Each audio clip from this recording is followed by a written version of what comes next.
Let me quickly just say this. In no way whatsoever do I think that Paul George shouldn't be traded. In fact, the point of this video is to say the Lakers need to wait for free agency.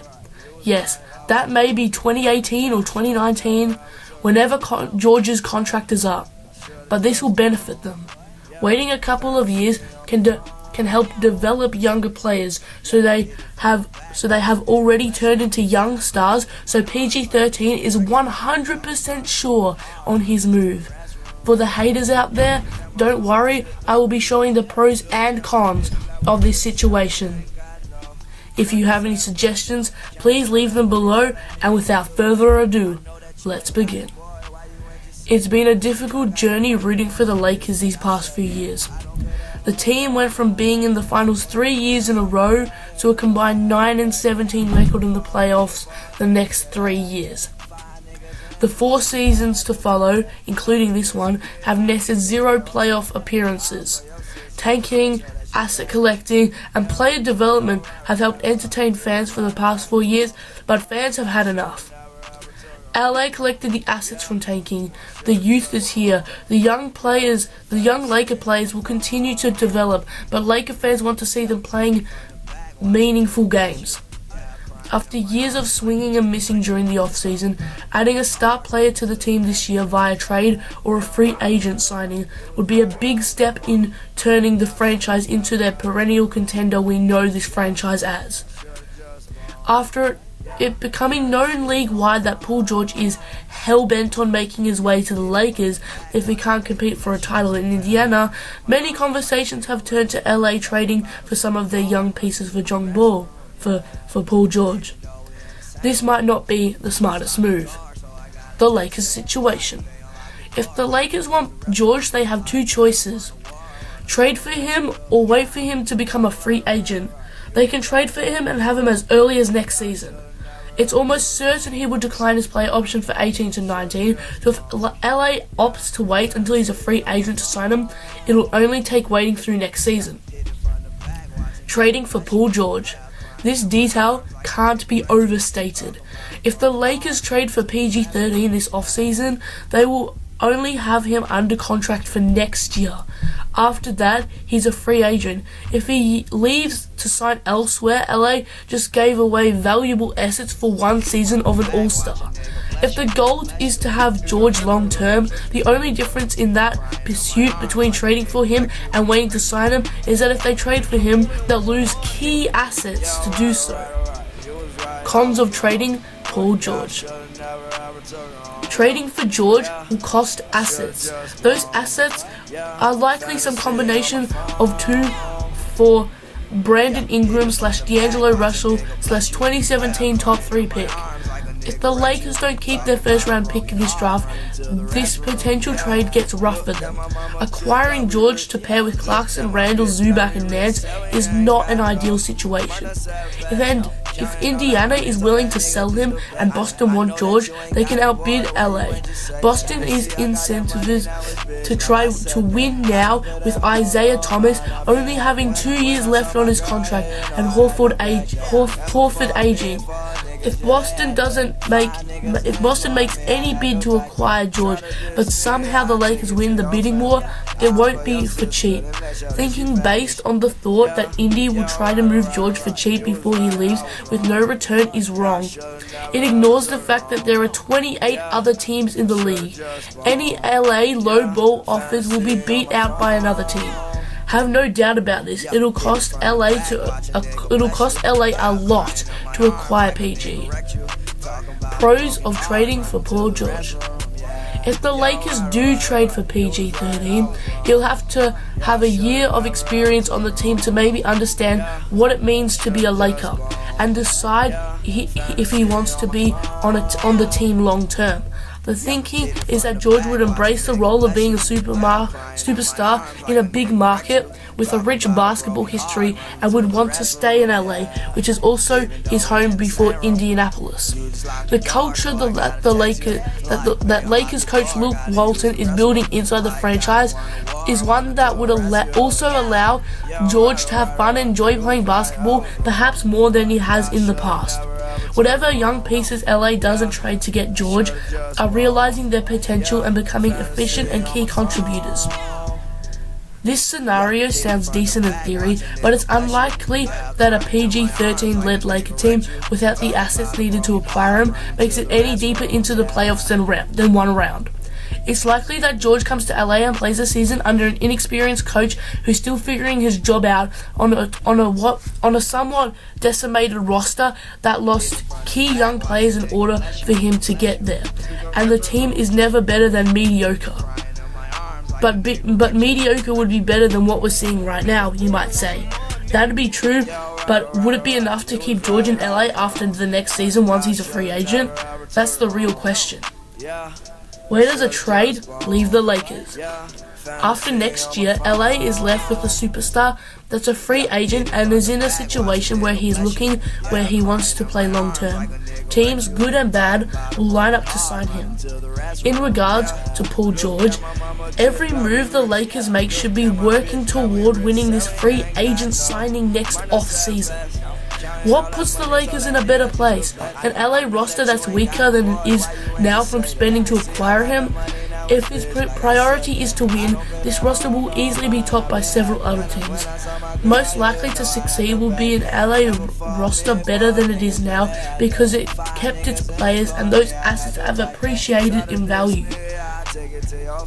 If the real goal is to sign George long term, does a Laker roster without two of Ingram/Russell/2017 top 3 pick gives the Lakers a better chance to keep PG? I doubt it. It's clear that George values having ties in the area he signs with next. Those places are Indy or LA. The Lakers trading blossoming young talent to Indy may only strengthen the case for George to return to the Pacers. That would sting. If George wanted to win a title soon, he'd go to many places that aren't LA. That's not why he'd pick the Lakers. Struggling next season on an LA squad doesn't do much to George that LA is that team. The advantage of waiting. If George really is hell-bent on coming to LA, that desire will still exist at the end of next season. Based on that, keeping talent on the roster rather than risking it makes sense too. I also doubt a year of struggle in LA will help their case during free agency. If the Pacers were out of the picture, I'd be more on board with trading for George. Still against it, but more understanding the logic. With Indy in contention for George, his home appeal doesn't work as well. George has lived in Indy for the past 7 years. It's his home now. His childhood and college home having been close to LA still means something. However, it means less versus Indy than it would versus Boston. Without that advantage, it comes down to who the better team is. Does taking the two teams as they are now but throwing D'Angelo Russell and or Brandon Ingram on Indiana help LA? Probably not. Remember, it was said that he's hellbent on going to LA if the Pacers can't contend. If the Lakers make a trade that gives Indy the pieces to be much more of a contender than LA, the Pacers are the clear favourite to keep Paul George. The Lakers' exceptionalism that some fans believe exists clearly hasn't attracted big name players in the recent past. What will attract A or B list superstars is a team that is ready to compete for a title. Keeping the young players that are improving every day helps that cause. But what if Boston trades for him? This shouldn't matter. No matter what team George is on, he's still a free agent at the end of next year. After next season, Boston will be a better winning option for George if they trade for him or not. There's one difference between LA or Boston trading for George. One team will be weakening their roster for 2018 free agency. And they'll have a season to try win his heart. These scenarios have an equal likelihood in mind. The Lakers trade for George and he leaves for Boston or another contender in free agency. Boston or another contender trades for George and re-signs with that team. At the end of the day, I'd rather the Lakers wait to go after Paul George. They can better prepare themselves for 2018 free agency and avoid gut their stable of young players. I'll pass on the one season of making no noise in the playoffs. What if LA signs another superstar this offseason? If the Lakers trade for George, will they have the cap space to sign another big-time player? It would certainly help them keep George in free agency. Another George trade will also likely involve taking on Monte Ellis's contract.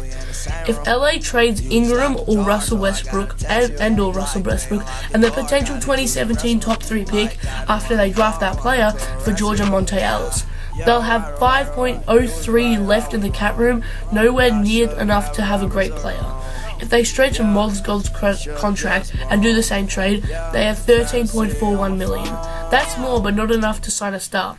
Even somehow moving Randall, Nance, and Zubac leaves LA with only $19.94 million. Still not enough.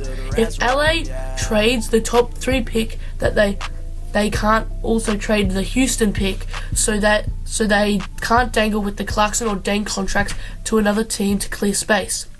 It's likely take trading Clarkson with Nance/Zubac to another team and trading Ingram and the top 3 pick to make enough room. That'd give LA $26.23 million in space. It'd also result in this sort of rotation. At the point guard spot, D'Angelo Russell or Monte Ellis. At the shooting guard spot, a 2017 free agent and the Houston pick. At the small forward spot, Paul George or Corey Brewer. At the power forward, Randall or Deng. And at center, Zubac or Mozgov. So it's possible, but it will be difficult and very expensive in terms of assets. If LA doesn't keep their pick this year, this situation becomes nearly impossible. It would then also take Russell to get George. If that becomes the case, I'd rather not make those trades. I'd prefer Ingram, 27 top 3 pick / Russell, Clarkson and Nance over a year of George, Monte Ellis contract and a chance to sign another free agent. At that point, it makes more sense to just wait a year. If George really wants to come to LA, he will sign with LA at the end of next season. If he doesn't at that point, then he wouldn't have re-signed with the team if the Lakers traded for him. We'll know that either LA made the right decision and they'll have a better roster than if they traded for him and he maybe re-signed, or that he wouldn't have come back anyway and the Lakers just saved themselves from trading away key talent. It's a win-win for LA. If Los Angeles doesn't get Paul George, they're not left in a wasteland of a situation. They'll still have a plethora of young players entering their primes and cap space. Those are 2 components that are essential for LA to attract and sign another superstar. So thank you guys so much for watching. I hope you enjoyed this video. The season is now nearly officially over and playoffs are starting in about a week. I am so hyped because my Rockets are playing. I'll be watching. If you are new, I'm a basketball channel where I make videos like this, focus on current topics in the NBA and do analysis videos too, as well as player profiles. Thanks again for watching. Please like, comment and subscribe, and peace out my friends. Yeah, hit it from the back, watch a nigga bless you. Yeah, crying in my arms like a nigga wrecked you. Talking about a broken heart, running to the restroom, yeah.